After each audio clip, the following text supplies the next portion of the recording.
Milton Friedman var en amerikansk økonom, der mest af alt er kendt for sit arbejde inden for makroøkonomi og sin støtte til laissez-faire-kapitalismen. Han kaldes i nogle sammenhænge også for monetarismens fader. Han er også kendt for sine idéer omkring den naturlige arbejdsløshed, hvor han mener, at politisk-økonomiske tiltag, for eksempel at regulere i pengepolitikken, for ligesom på den måde at kunne nedsætte ledigheden, det kunne føre til en inflation. Da kravene om en kvalificeret arbejdskraft på markedet, det simpelthen ikke vil kunne imødekommes af de ledige. Monetarismen, det var i 1970'erne et brud på keynesianismen, og i monetarismen, der blev den naturlige arbejdsløshed, den blev ligesom accepteret, og man mente, at det her det kunne kun ændres igennem langsigtet strukturpolitik.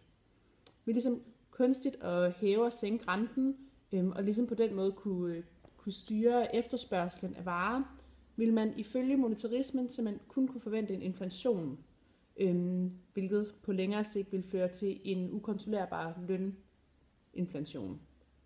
Alt det her det fik Milton Friedman til at kritisere Phillips-kurven, som er en kurve, der er fundet af A.W. Phillips i 1958, der ligesom viser sammenhængen mellem ledighed og inflation.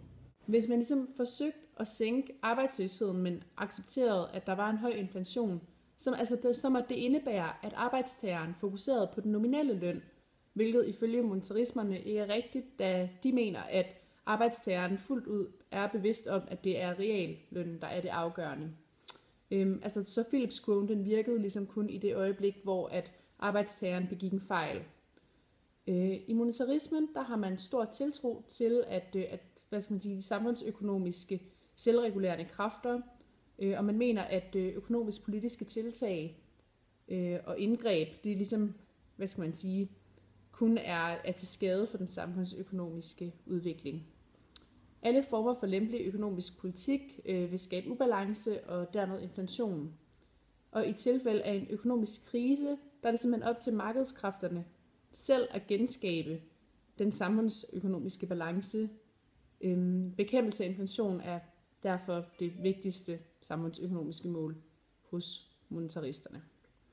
Den monetaristiske tankegang den forholder sig meget kritisk over for finanspolitik.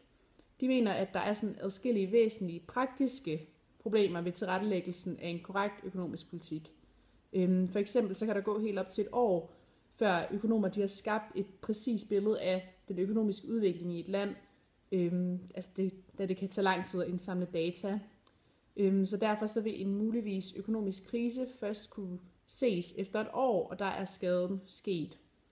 Milton Friedman han modtog i 1976 Nobelprisen for sit arbejde med forbrugsanalyse, med monetær historie, teori og stabiliseringsøkonomi.